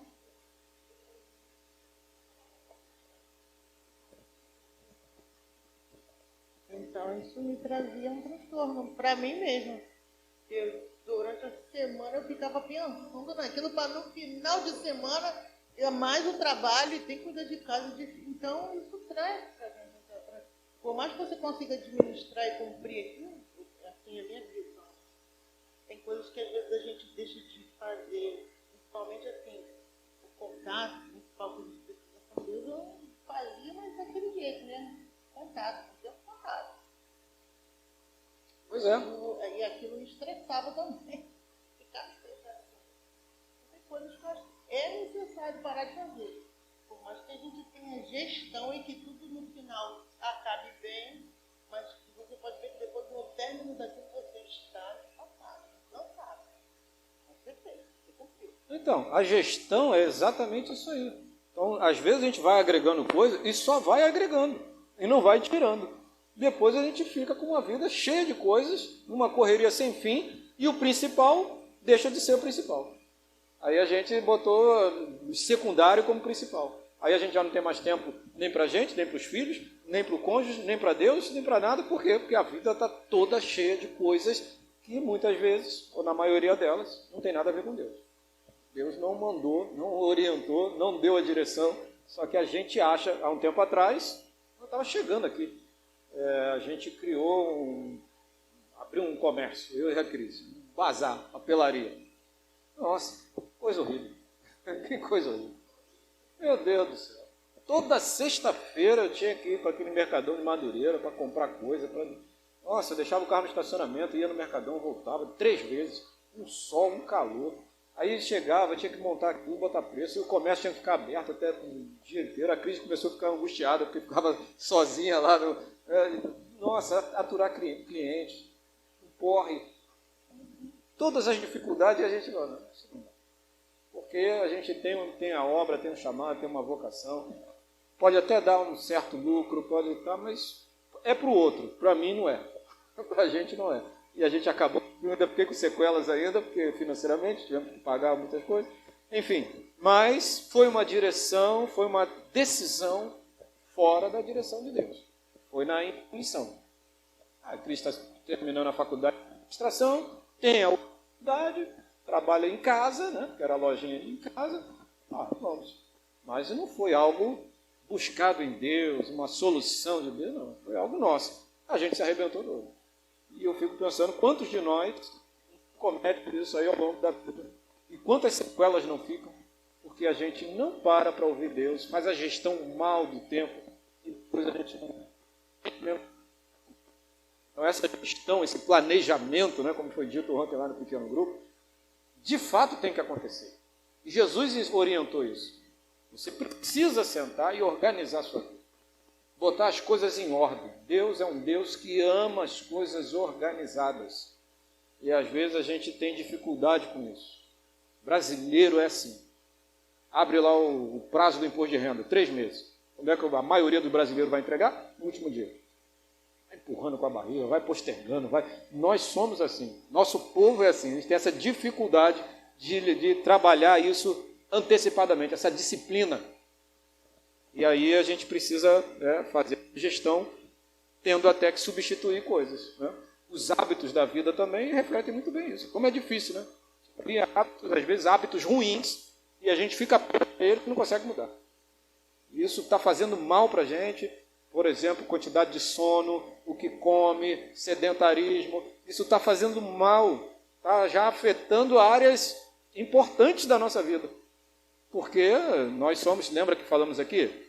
Nós temos dimensões da vida humana. Nós temos áreas afetivas, nós temos a questão espiritual, né, nosso relacionamento com Deus, nós temos a área pessoal, financeira. Então, quando uma área dessa desestabiliza, ela afeta as outras. Somos um ser humano, o ser humano é um ser biológico, precisa comer, precisa dormir, sono. Então, você pega um ser humano que não dorme, não consegue dormir, o sono dele é picado, isso vai afetar outras áreas. A relação afetiva, a relação dele com ele mesmo, a relação pessoal, vai ficar uma pessoa mais estressada, mais angustiada, mais ansiosa. Por quê? Porque tem um problema que não está sendo bem organizado, precisa resolver. Nós somos assim. Quantos de nós não conseguem livrar de hábitos que estão nos prejudicando, que está nos prejudicando, e a gente não consegue se libertar deles? A sociedade é assim. Hábito de beber prejudica, mas ele não consegue se livrar. Por que isso, né? E a gente também. Hábitos de não orar, hábitos de não estudar a palavra de Deus, hábitos de não visitar, de não estar em comunhão, de não frequentar a igreja. São hábitos que vão nos prejudicar, a gente sabe disso e não consegue se libertar. O que está acontecendo? Né? Primeira coisa que penso, tem que mudar a mente. Não é uma coisa forçada.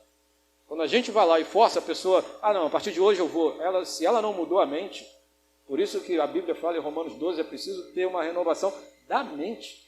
A mente tem que mudar em primeiro lugar. Da mente, dificilmente você vai ter progresso. Vai ser uma coisa momentânea, vai ser uma coisa efêmera. Ela vai acabar rapidamente, porque quando a dificuldade vier de novo, quando as lutas vierem, a aflição, teu cérebro já sabe o caminho que dá a recompensa para ele, ele vai buscar isso aí. Agora, quando muda a mente, há uma possibilidade maior de você se manter nesse caminho. Por isso que a Bíblia fala transformação da mente. É uma coisa bem mais complexa. O que a religião diz? Tem que mudar os hábitos, né? Mudar ali o comportamento. Se mudar só o comportamento e não mudar a mente, você não vai ter sucesso. Aí, a religiosidade é botar uma roupa de crente, uma Bíblia embaixo do braço, é ter oportunidade de falar na igreja. Se não mudar a mente, não adianta. Essa mudança aí ela é temporária, muito superficial, muito rasa. Nós, brasileiros, gostamos do raso. A gente gosta do superficial. A gente gosta do envolvimento superficial, não no nível mais profundo. Relacione com os irmãos da igreja. Na igreja. Na casa do outro, negócio de ter mais convivência, mais tempo, aí a gente já começa, não quero isso. Mas o relacionamento da igreja, ele é superficial, ou não? Na nossa igreja aqui ainda tem uma particularidade que pode facilitar um pouco mais, que é a questão do almoço, de passar o domingo aqui, a gente pode ter ainda essa possibilidade, mas ainda é pouco. Como vai ter vínculo e relacionamento e comunhão só na igreja? Uma vez por semana, 2 no máximo, 2 horinhas, não tem, não é comunhão. A gente se esforça para ter, mas não gera. comunhão mesmo, eu tenho que gastar tempo. Como a Bíblia diz lá em Atos 2, e perseveravam unânimes todos os dias no templo nas casas. Todos os dias unânimes. Vai ouvindo aí as expressões. Aí gera comunhão. Vai ver isso aqui. Sabe nada, não. Não tem convivência. Aí o que a gente vai dizer? Correria da vida, não dá tempo de ter convivência com meu irmão. A correria da vida, e Jesus vai perguntar, quem adotou essa correria da vida? Quem escolheu esse estilo de vida? Foi Deus? Ou foi a gente? A gente. A gente aceitou isso. A gente implantou isso. Aí agora a gente está dizendo, Deus, eu não posso ter comunhão com meu irmão porque eu não tenho tempo. E Deus está falando isso. Por que os irmãos da época de Jesus tinham tempo? Era 24 horas, ao mesmo tempo. O mesmo tempo que a gente tem hoje, eles tinham naquela época. Ah, mas naquela época não tinha celular, naquela época não tinha informática. Ué. Então as coisas estão piorando. Os objetos, né? As tecnologias estão piorando ao invés de ajudar. A gente precisa rever isso. Né? Como a gente vai fazer? Não é simples. A gente precisa fazer. Precisa conviver mais uns com os outros. Ter mais comunhão. Ter mais pequenos grupos. Ajuda na comunhão? Ajuda. A gente precisa criar meios na sociedade de hoje para gerar mais comunhão e obedecer a Deus. Que a ordem de Deus é que sejamos um, assim como o Pai é com Cristo. Como a gente vai fazer numa sociedade de hoje?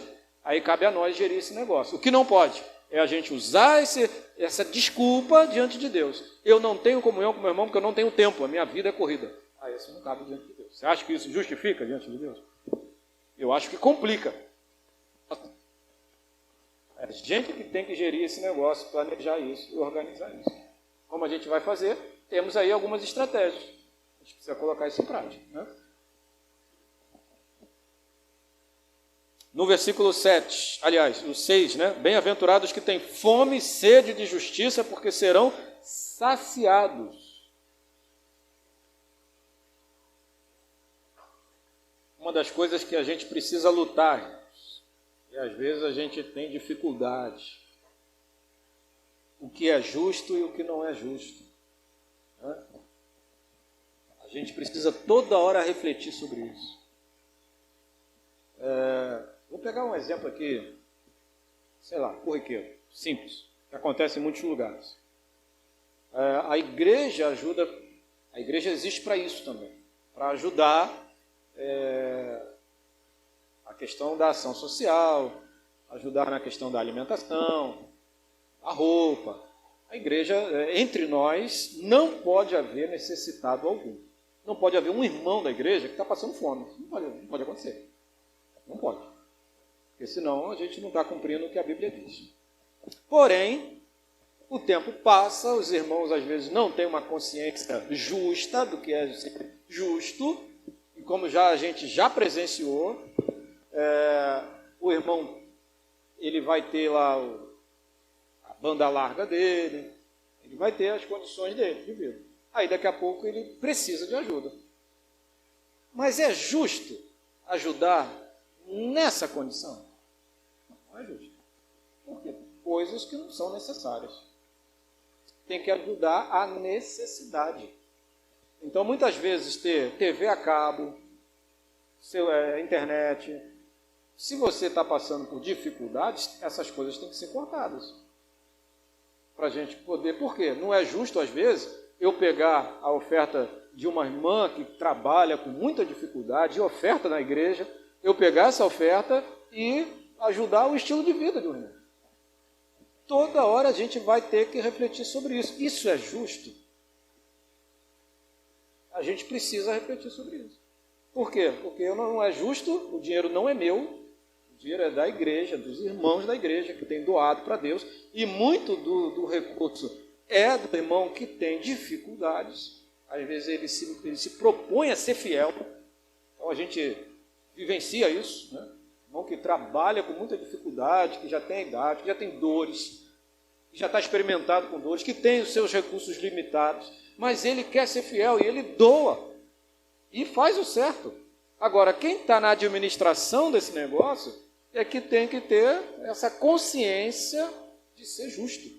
Olha, irmão, não é justo. Você precisa abrir mão disso aqui para a gente poder te ajudar. Porque a minha consciência não vai ficar em paz. Eu pegar o recurso de um irmão que com muita dificuldade, muita luta, tem ajudado, e ajudar um irmão que ainda pode ter uma solução.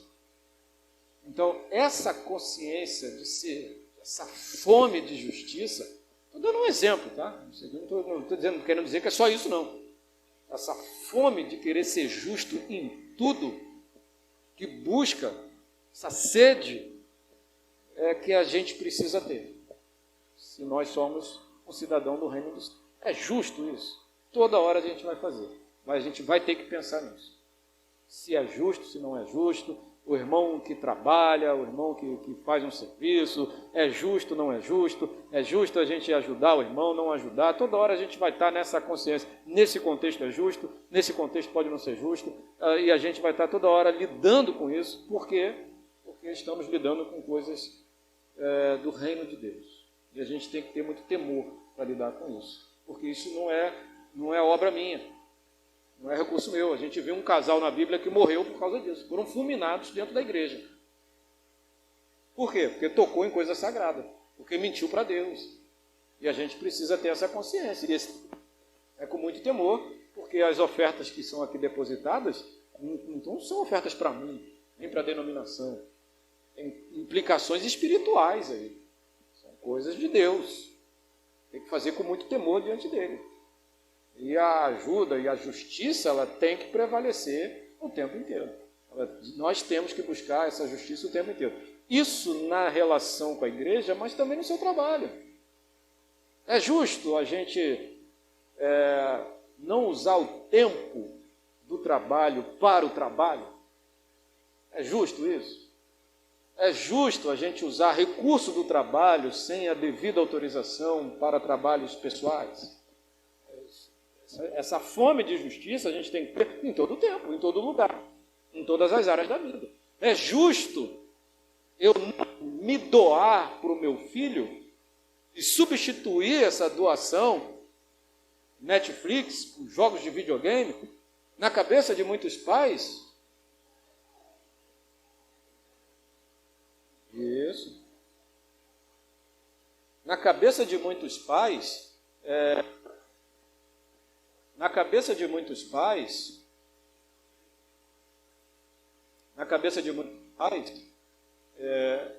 eles abrem mão, eles preferem até trabalhar mais, ter empregos, para dar mais coisas para o filho. Mas isso é justo diante de Deus? O que é a justiça? Estou falando de coisas de ética cristã, de conduta de vida, né? Que a gente precisa estar atento o tempo inteiro. Por quê? Porque às vezes a gente entra por essas portas para celebrar o nome de Deus, para adorar a Deus, mas estamos muitas vezes praticando muitas injustiças na nossa vida. Estamos sendo injustos com o patrão, com o colega de trabalho, com o subordinado, com o vizinho, com o familiar. Estamos sendo injustos na administração dos nossos recursos. A Bíblia fala sobre isso. A administração do que você ganha tem que ter como fundamento a justiça. Aí a gente acha que é só dar uma oferta que está livre. Bom, agora eu estou livre para fazer o que eu quero com os meus recursos. Não é isso que a Bíblia diz. A gente precisa trabalhar no que é lícito, no que é justo, não ajudar o reino de Deus. A gente precisa estar atento a isso, porque às vezes a gente quer relacionamento com Deus, mas estamos praticando uma vida de injustiça. Ah, mas isso aqui Deus não olha, não. Eu pego uma caneta aqui do trabalho, eu pego o papel do trabalho, eu pego não sei o quê. E a gente vai achando que essas coisas pequenas, elas não são levadas em conta. Quem tem fome e sede de justiça, é o que a Bíblia diz. Esse é o cidadão do reino dos céus, e serão saciados. Bem-aventurados misericordiosos, eu vou parar aqui, né? Bem-aventurados misericordiosos, porque alcançarão misericórdia. O que é misericórdia? Às vezes a gente confunde esses conceitos, né? Misericórdia, graça. Às vezes a gente percebe alguns irmãos falando que nas suas conversas, eles acabam invertendo os conceitos, né? De misericórdia e graça. Mas são conceitos diferentes um do outro. Tem até uma relação, mas são conceitos diferentes. Então, a graça de Deus é aquilo que nós não merecemos, né? Aquilo que Deus nos concede que a gente não merece. Ou seja, tudo, né? Alguém poderia reivindicar alguma coisa de Deus? Alguém pode chegar diante dele e dizer, eu mereço isso? Não temos nada. Na verdade, nada, absolutamente nada. Então a gente entende que a nossa relação com Deus é pautado pela graça. Ou seja, o que Ele te concede, você não merece. Se você está vivo hoje, você não merece. Já é a graça de Deus. Como isso é libertador? Como se relacionar com Deus pode ser libertador para a sua vida? Por quê? Porque você nunca vai ficar aborrecido com Deus se não acontecer alguma coisa, se deixar de acontecer, se não chegar, porque você sempre vai entender que está melhor do que merece. Por quê? Eu não mereço isso. Não merecia nem estar vivo. Imagina se eu vou merecer essa cura, essa porta aberta. Eu não merecia, não era nem para estar vivo. Eu não mereço a vida. Ele me deu a vida. E ainda prometeu a vida eterna.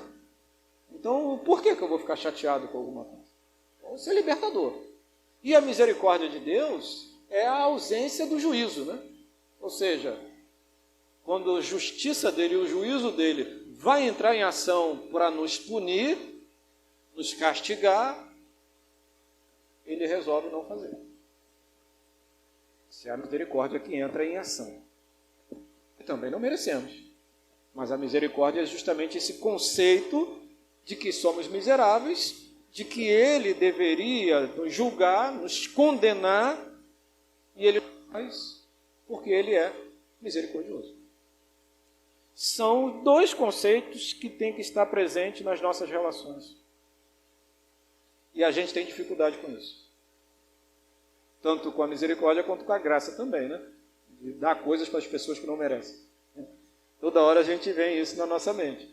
A gente tem a ideia de que não, que a pessoa merece é ser condenada, ser vingada, tem que receber a retribuição pelo que fez, pelo mal. A gente quer sempre a punição para o outro. E a gente tem dificuldade de exercer a misericórdia. O que Jesus está dizendo, nós temos que ser misericordiosos. E aí sim alcançaremos também a misericórdia. Ele condiciona, né? O bem-aventurados misericordiosos, porque eles alcançarão misericórdia. Então, quem é que vai alcançar a misericórdia o tempo inteiro? Aquele que também exercita a misericórdia. E isso é difícil nas nossas relações, porque isso passa uma imagem que a gente é bobão, passa uma imagem que a gente é bobo, que a gente é tolo, porque o irmão erra, e toda hora você está ali perdoando, andando mais uma milha, aí daqui a pouco no teu cérebro você fala, mas eu estou sendo bobão. Não é isso que a gente pensa? Mas é isso que a gente deve exercitar. É claro que a gente vai ter que aguardar devidas proporções. E a gente vai ter que ter muito discernimento, muita sabedoria em Deus para lidar com isso, principalmente quando isso está dentro da obra de Deus. Eu gosto de uma fala de um pastor quando ele diz assim, o reino de Deus que constrange. Essas coisas que vão constranger, você não tem problema com elas. Na igreja, no dia a dia da igreja. Tem coisas que irmãos fazem que constrangem. Se é mero constrangimento, não tem problema. Agora, se são coisas que vão comprometer,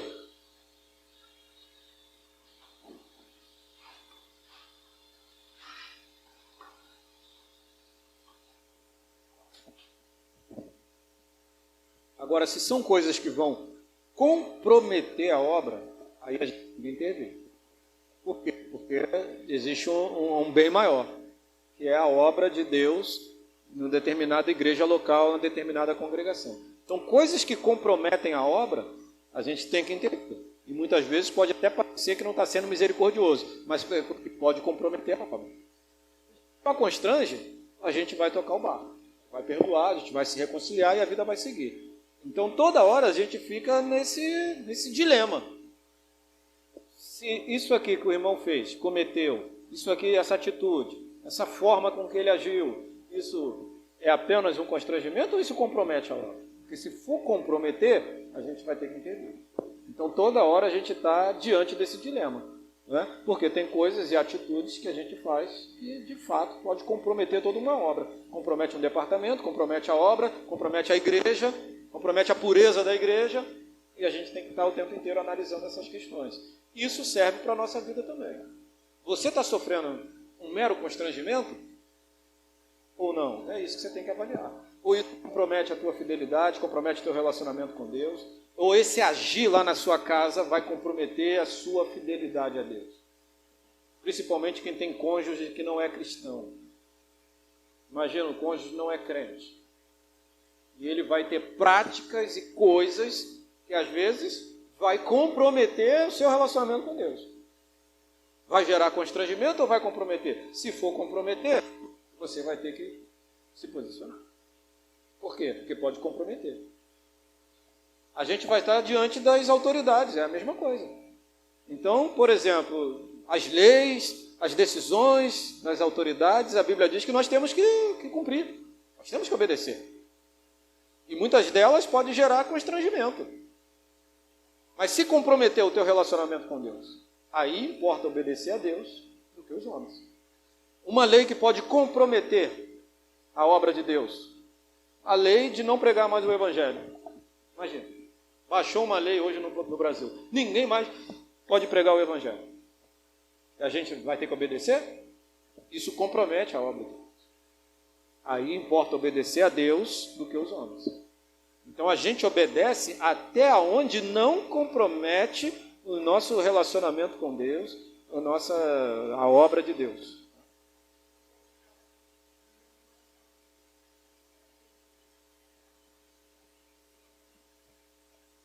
Depende de como vai ser, né?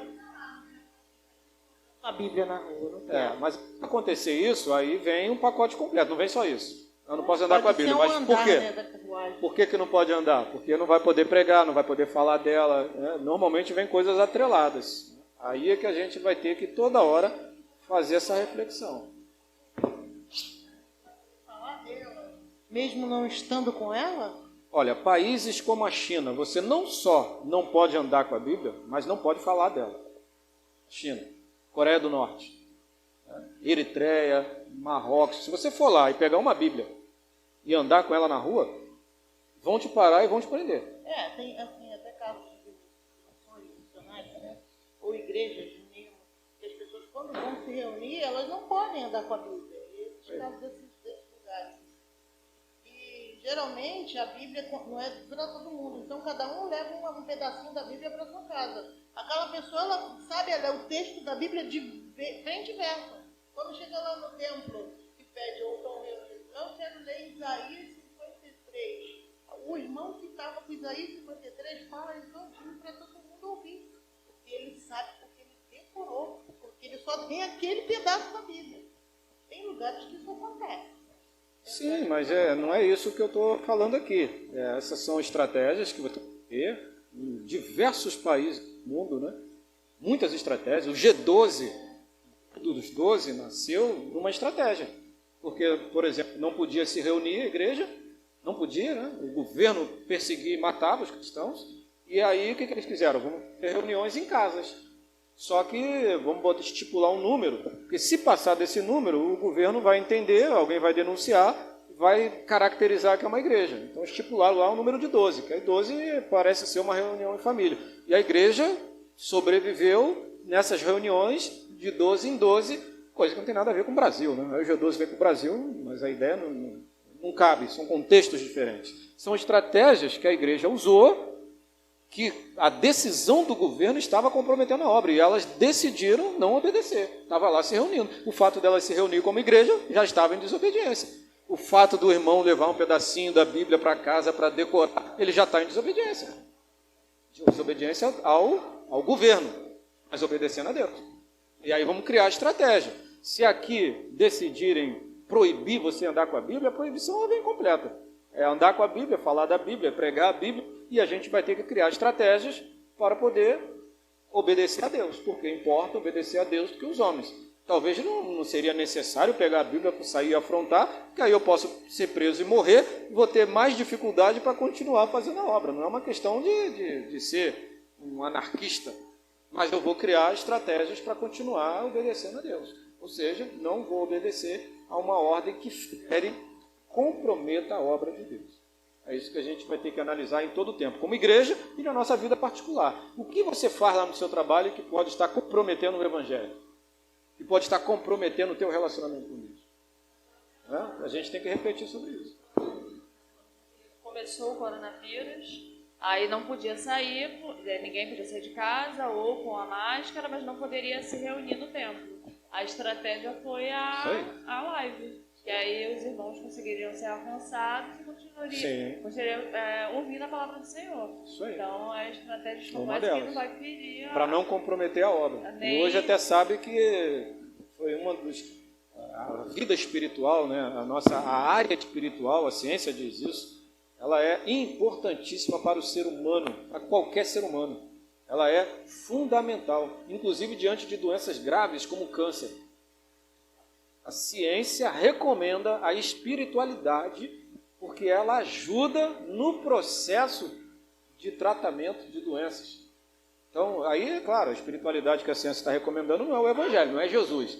É a espiritualidade como um todo. É o contato que a pessoa tem com o sobrenatural, é a fé de cada um, enfim. Mas nós entendemos que o Cristo é a verdade. Cremos dessa forma. E isso é fundamental para o ser humano. Até um tempo atrás, acreditava-se que a religião ia acabar no mundo. À medida que a tecnologia avançasse, a gente ia ficar cada vez mais racional, cada vez mais técnico. A tecnologia ia facilitar a nossa vida. Ou seja, ela ia substituir a religião. A tecnologia avançou e, curiosamente, a religião ou a religiosidade avançou mais ainda. Ou seja, uma não substituiu a outra.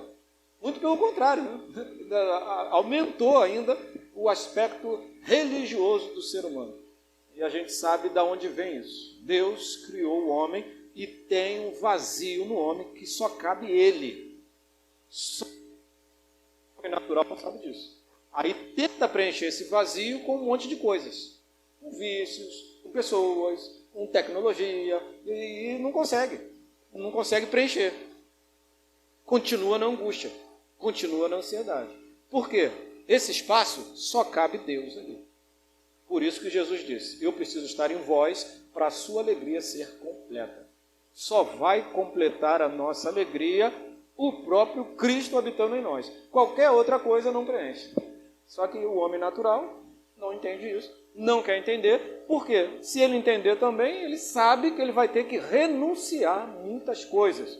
Porque esse Deus, para preencher o nosso coração, ele tem exigências de renúncia, de abrir mão da própria vida, de obedecer os princípios e os mandamentos do reino dele. Então, um homem natural muitas vezes sabe disso. Bom, se eu reconhecer que existe Jesus, que a Bíblia é verdade, eu vou ter que abandonar a minha vida.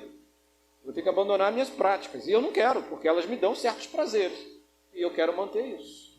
Então, muitos não se rendem ao Cristo porque não querem reconhecer, não querem mudar de vida. Muitos cristãos evangélicos, frequentadores de igreja, também não se rendem plenamente a Jesus, porque sabe que Jesus vai mudar algumas coisitas na vida. Eu lembro de uma aluna do seminário, que ela desceu uma vez com 1h30 conversando comigo depois da aula. Eu falei, eu preciso ir embora, eu preciso almoçar. Até eu chegar em casa, ela comprou um lanche para mim. Estava muito angustiada. E falou, e disse, falou. Eu falei, você quer mudar mesmo a sua vida? Você vai chegar em casa agora, você vai dobrar o seu joelho, você vai orar e vai dizer, Deus, cumpra em mim tudo que o Senhor quer. O que o Senhor quiser, eu estou me rendendo completamente. Ela desconversou, eu falei de novo no meio da conversa, ela desconversou de novo. Na terceira vez eu curralei ela e disse, olha, eu só vou dar continuidade na conversa e tu me responder por que você não quer fazer isso. Pastor, eu não quero fazer porque eu tenho medo. Eu tenho medo do que Deus pode requerer de mim. Eu acho que a conversa pode acabar aqui. Porque a gente vai estar... Você vai continuar com a sua angústia, você vai continuar com a sua inquietação, você vai continuar com a sua luta, vai botar a culpa em toda a igreja, vai botar a culpa no irmão da igreja, na dinâmica da igreja, no seminário, você vai botar a culpa em todo mundo.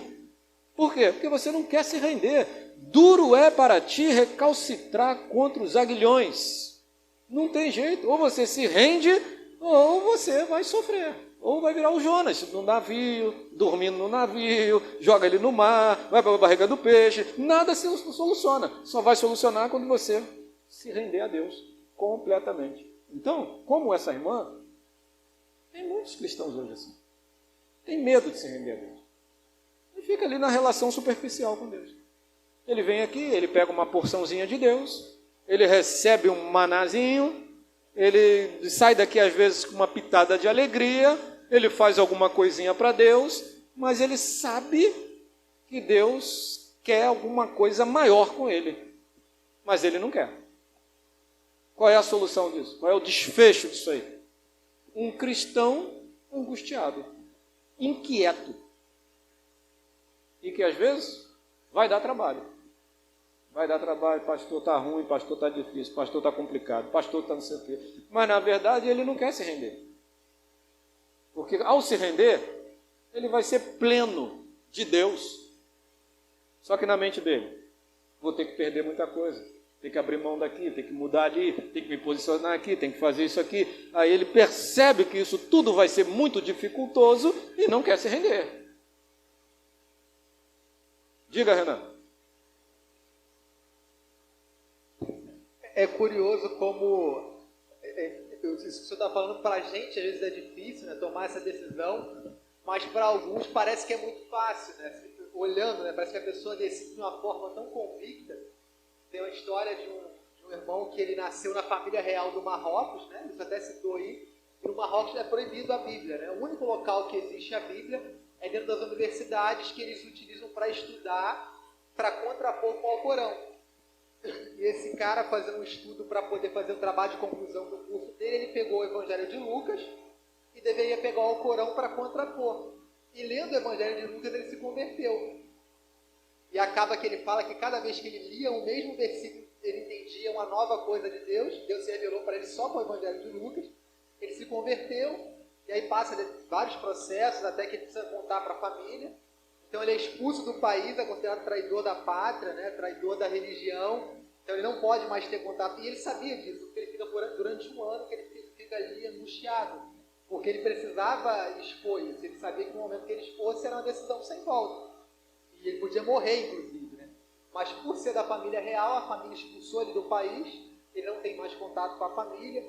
E ele precisou achar um país para ser asilado. Não podia ficar na Europa, porque o pastor dele estava sendo perseguido lá também, que também se converteu no Marrocos, e até que ele veio para o Brasil, teve que ficar alguns anos com escolta policial da Polícia Federal, porque poderiam matar ele, porque ele é um traidor da pátria, né? E aí hoje ele vive no Brasil, não tem mais contato com a família, muito pouco, né? Assim, com a mãe, muito pouco, e perdeu tudo, o status de ser da família real, perdeu a amizade, a família, abriu mão de tudo e vive como exilado hoje no Brasil. E a gente olha assim, pô, o cara leu um livro de Lucas, depois de ter a vida toda uma formação muçulmana, leu para fazer o contraponto, se converteu e decidiu abandonar o país, a família e tudo que ele poderia ser apegado. Aí quando a gente olha, parece que é tão simples a decisão, né? É só decidir, vai para eles. E para a gente que às vezes tem uma liberdade maior, parece que é mais difícil tomar essa decisão, né? Parece que é... Verdade. E aí eu lembro da parábola de Jesus da dracma perdida, né? O reino dos céus é semelhante à dracma perdida. Você achou, ela passa a ser a mais importante, né? Ou seja, o reino dos céus, para ele, passou a ser a coisa mais importante. Abrir mão da vida dele, da família, do país, da realeza, por causa do reino de Deus. Então, entre nós, isso é uma realidade entre os cristãos, a gente percebe isso, essa dificuldade de romper e se doar por inteiro. Mas há cristão também que já fez essa oração a Deus e percebe que nada aconteceu, porque também são imediatistas, tem dificuldade com as coisas pequenas, né? É como se de repente alguém se entregasse a Deus, Senhor, cumpra em mim todo o seu propósito, toda a sua vontade, todo o seu querer, e aí você vem para a igreja e o pastor pede, irmão, a partir de hoje, frequenta o pequeno grupo. Aí você diz, pô, mas não é isso. Pequeno grupo, para mim, tem que abrir mão disso, chegar cedo, não tem nada a ver. Eu me doei para Deus e eu quero o ministério de Deus e o pequeno grupo não tem nada a ver. Será que não? Será que não começa aí? Será que não tem que ser fiel no pouco? Para sobre o muito Deus colocar futuramente, se for da vontade dele? Então, às vezes, a gente não faz essa ligação. Para encerrar, até mesmo na palestra sobre mudança de hábito, o palestrante estava falando da atividade física, né? Como é difícil. Porque a pessoa começa uma atividade física e desiste. Quem já passou por isso aí? Começa, desiste. Por quê? Porque a recompensa ela demora a chegar. O cérebro trabalha muito com recompensa. Então, se você conseguir recompensar o cérebro, você tem uma probabilidade de manter. Então, a atividade física gasta muita energia e a recompensa não é imediata. Ela demora. Vai demorar até meses. Só depois que você rompe com isso é que isso vai virar um hábito que você não perde mais. Porém, pode ter tido algumas melhoras que a gente não associou. Ou seja, naquela semana que você fez atividade física, de repente você pode ter dormido mais, dormido melhor, mas você não associou. Aí você acha que, não, eu dormi melhor porque eu estava muito cansado, porque eu tomei meu remédio. Era um fruto da atividade física que a gente não fez esse link. E isso acontece, a Bíblia fala sobre isso. Lá em Eclesiastes, a Bíblia fala que como não vem o juízo sobre a má obra, o coração do homem está inclinado a continuar a fazer a má obra. Ou seja, ele faz alguma coisa de errado, não vem o julgamento, não vem o juízo, ele continua fazendo. É semelhante. A gente não faz essa associação. Então a gente ora, se doa para Deus. E aí vem uma ordem simples, uma coisa corriqueira. A gente não faz o link, que já pode ser a resposta da oração. Porque a gente muitas vezes está com a expectativa de coisas maiores. Aí não, mas é maior. Como eu me doei para Deus, eu acho que eu vou dirigir uma congregação. Só que não sabe que para chegar lá, se esse for o chamado de Deus, tem os passo a passo. De repente você vai ter que virar agora o cidadão que chega cedo para lavar o banheiro. Só que a gente não faz esse link. E aí com isso a gente fecha portas. Porque a gente despreza o dia das pequenas coisas. E Deus trabalha muito com o dia das pequenas coisas. Começa, o reino de Deus é semelhante a um grãozinho de mostarda que cai, morre e depois se torna uma coisa. Começa sempre com um pequenininho. Só que a nossa mente, muitas vezes, contaminada pela sociedade, ela é megalomaníaca. Ela quer sempre as coisas grandes. Já viu a nossa sociedade? É assim. É sempre, você abre um comérciozinho ali, vendendo churros. Daqui a pouco está lá, o rei dos churros. Você abre um negócio, o rei do doce. A gente guarda essas coisas de majestade, rei, o big, né? Big isso, big aquilo outro. A gente tem essa mania de grandeza em nós. A gente quer sempre as coisas grandes. Mas com Deus, começa sempre nas coisas pequenas, simples e humildes. E ali ele pode transformar nas coisas grandes, se for da vontade dele ou não. Mas com Deus, esteja sempre atento às coisas pequenas. Veio a tempestade, veio o redemoinho, veio o furacão, e Deus estava nessas coisas. Veio uma brisa suave e Deus estava nela. O texto lá com Elias. Então, cuidado, que você pode estar fechando portas, que é o próprio que está chegando e abrindo. Está vindo com as coisas pequenas, simples, humildes, e a gente vai desprezando. Então, cuidado com isso aí, para tudo na sua vida. Às vezes, a oportunidade melhor lá no seu trabalho vai começar com as coisas pequenininhas, com a tua simplicidade, humildade. Às vezes, lá na sua família, a conexão com o coração do seu filho, com o cônjuge, pode estar nas coisas pequenas. Tem uma mensagem do pastor Jean Porto, de muitos anos atrás, que ele fala: a vida é feita de coisas simples. Como é impactante essa mensagem. Ele é meio pentecostal e tal, mas a mensagem é muito impactante. Por quê? Nós desprezamos as coisas simples. Então, a gente quer ter um casamento feliz e duradouro, né? Um projeto lindo e maravilhoso, mas somos incapazes de dar um beijo no cônjuge na hora que vai sair de casa, na hora que... de mão dada, trazer uma lembrancinha. A gente só pensa nas coisas maiores e grandes e esquece das coisas pequenas e simples.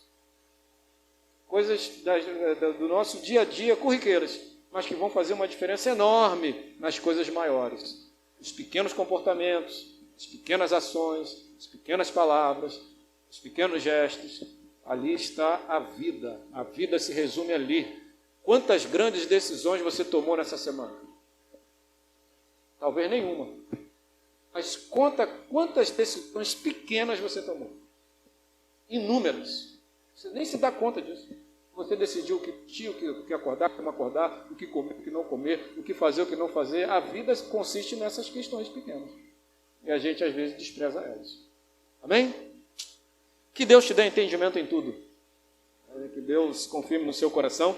Na semana que vem, a gente ainda vai abordar novamente essa questão, porque precisamos ainda fechar essa questão do ensinamento de Jesus sobre a espiritualidade humana. E, ao fecharmos esse ensinamento, o próximo estudo será sobre o Espírito Santo. E tem um livro muito interessante do Francis Chan, teólogo Francis Chan, que ele chama o Espírito Santo do Deus esquecido. Nós estamos esquecendo do Espírito Santo, né? Mas ele é um Deus, ele é Deus que nos sustenta, que nos dá dons espirituais, que nos orienta, que fala ao nosso coração, que testifica de Jesus. Então a gente vai entrar aqui no próximo estudo sobre o Espírito Santo. Quem é o Espírito Santo, seu fruto, seu dom, o que ele faz, o que não faz, enfim. A gente vai ver essas questões aí. Amém? Vamos nos despedir dos irmãos que estão em casa.